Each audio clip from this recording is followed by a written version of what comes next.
boys, I am back. This video is a little bit late. We weren't able to do the every fight to make after Rio card because your boy's been sick. Your boy's been battling those demons. Am I 100% better? No, but best believe I am better enough to go through UFC Vancouver and ace that card. With that being said, UFC Vancouver, RDR, Allen, a huge downgrade to the original fight of RDR and Hernandez. It is what it is, though. Let's get into this. Again, we're going to predict every single fight on this card, give you guys my rare prediction on who's going to win and how. We did good on Rio.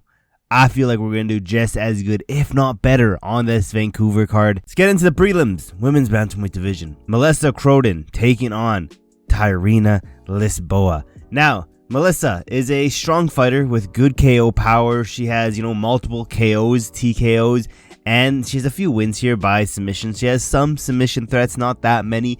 She's pretty tall for bantamweight, but she can struggle with, well-rounded fighters, as well as this girl has no UFC experience yet. Literally zero experience against high-level fighters, where Lisboa is a two-time Muay Thai world champion with some good striking and some good clinch work here. She has good finishing ability by KO submission. She's a good size for the division, standing at 5'7" with a 67-inch reach, but cardio a little bit questionable, and because of the lack of experience going through rounds, she doesn't have the most experience in general against high-level competition either. I'm not gonna lie. However, with that being said, she has more competition than Croden. Croden just has zero experience for me to comfortably pick her. 29-28 decision win for Lisboa. Let's keep moving down. Middleweight division. Azamat Bekoev taking on Yousri Belgaroui. I don't even know how you say that name. It is what it is. But Azamat Bekoev, a well-rounded fighter, powerful, accurate strikes, good takedowns. His takedown defense is pretty good as well. Good BJJ. He can finish the fight by KO or submission. He has good, strong grappling and good top control, but striking defense is a little bit concerning. He's a pretty slow starter and does rely heavily on top control because of his takedowns. They're not the greatest, but Yousri is a kickboxer with a good reach for middleweight, having a reach advantage for most of the fights that he's in, and he has good kicks, knees, straight punches with good KO power, but his takedown defense and grappling are very weak, as well as his cardio is good for maybe a round and a half. His chin a little bit worried, and he does struggle against fighters who can put him under pressure. That being said, I feel like this is a tailor-made matchup for Bekoev. I think he's going to get a highlight here. It could be a submission, but I think he's going to get a highlight reel KO, backing Yousri back up against the cage and, landing some sort of bomb. I think it's going to be a highlight. I think it's going to be one of the better highlights of Bekoev's resume. I think, am I going round one or round two? I'll go round one, late round one KO for Azamat Bekoev. Let's keep moving down in the women's strawweight division. Stephanie Lucindo taking on Ravana Oliveira. Lucindo is a forward pressure striker who wants to close the distance, get her opponents to the cage, and work them to the ground pretty much. Where pretty much she will camp out and rack up control time while staying safe. Classic, boring women's performance. I'm not going to lie.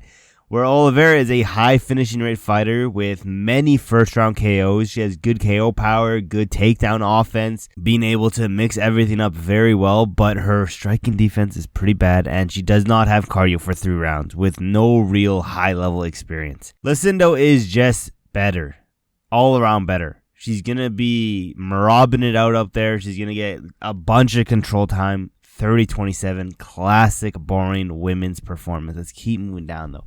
Lightweight division. The return of Kyle Prepolec taking on Drew Dober. Prepolec, a well-rounded fighter, good KO power, decent durability, and cardio. He has a steady pace, and his striking defense is a little concerning, as well as his grappling is pretty poor, and I'm just not convinced this guy's UFC level, where Drew Dober is known for his durability and ability to take a punch, but his chin is just getting used and abused on the daily. I'm not gonna lie.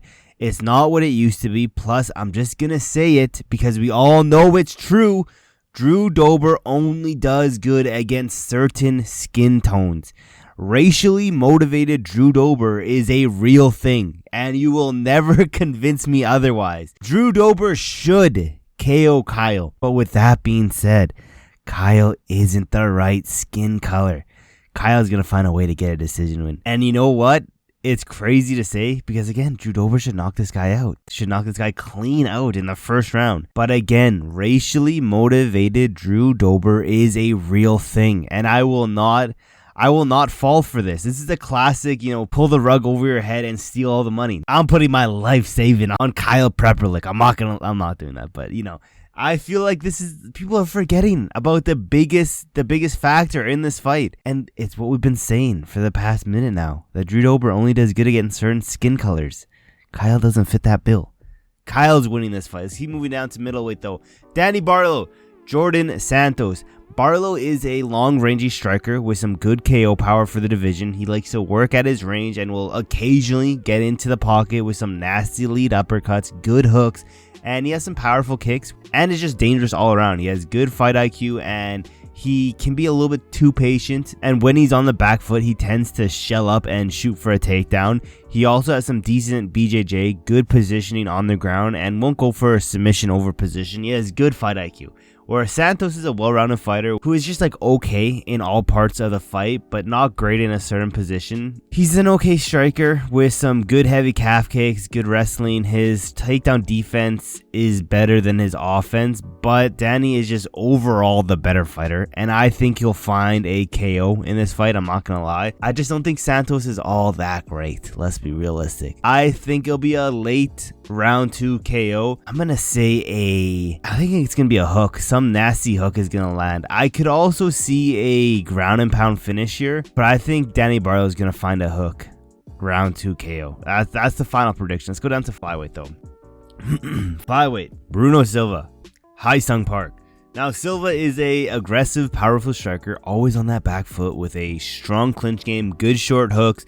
His grappling pretty limited, and he can struggle with his takedown defense, where Park is a good grappler with a pressure forward style. He will find openings so he can take the fight to the ground, where he has some pretty dangerous submission threats, and he can be overly patient when he's not having much success striking. And his takedowns, they're not the greatest, but Park is he's just better than Silva, especially on the ground. Maybe not so much on the feet, but on the ground, I think it's going to be levels different. Park will get the fight to the ground early, and I don't think he's getting a submission here. I think he'll get the fight to the ground early while they're still dry, and he's going to land some nasty ground and pound. Ground and pound TKO, round 1 for Park. Let's get down to bantamweight though. Bantamweight, I believe this is the main event of these prelims. Charles Jourdain, Davey Grant. Jourdain is a BJJ black belt who's pretty well rounded and dangerous everywhere, with some KO power, good submission threats, with a high pressure and aggressive striking style, who's always live for fight of the night and performance of the night. He does tend to struggle to get a decision though, as well as his ground control is pretty inconsistent, and his previous performance have just all around been inconsistent, where Davey Grant is a volume striker with decent power, decent grappling, good movement, and he has that ability to finish the fight by submission KO. He can get a decision if he wants to. He has some inconsistent performance recently, as well as time goes on, his prime has passed by a long time ago. This dude's nearly 40 years old, which means we've seen his speed, we've seen the cardio start to slow down, as well as signs of, damage start to show up more and more in each fight. That being said, this does seem like a typical Davey Grant decision win here, but Jourdain in front of the hometown, in front of the Canadian crowd, and, the judge biases. I think we're going to see a decision here. I think we're going to see a split robbery decision, because I do think Davey Grant should win this fight. I'm seeing a split decision robbery for Charles Jourdain. 29-28 split decision. Let's go down. Main card now, lightweight division. Kyle Nelson, Matt Frevola. Kyle Nelson is a well-rounded fighter with good KO power, some good submission threats. He has strong takedown defense and good striking accuracy with good volume, and he mixes to the head, body, legs pretty well, but his striking defense is worrying because he likes to eat these big shots for no reason, where Fiorot is a dangerous first round fighter with dangerous submission threats, good KO power, some okay durability. It used to be good, but as time got on, it is more of that okay type of durability. It's definitely starting to fade,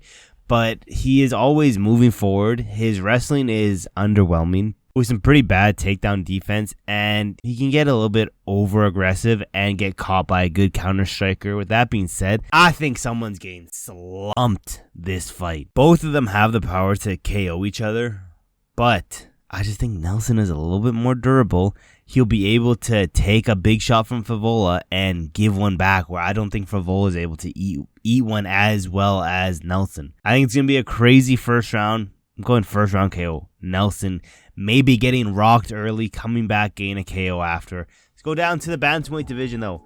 Cody Gibson, Aoriqileng. Now, Gibson, a solid striker who uses his length very well to set up his strikes, defend takedowns. But if he does get taken down, he can get just held there. He doesn't have the best get-ups. His wrestling and grappling skills are not as strong as his striking skills. And where Aoriqileng is a good striker, lots of volume, good accuracy, decent takedowns, and is fairly durable. But striking defense is worrying, as well as his chin isn't that good and cardio is pretty trash.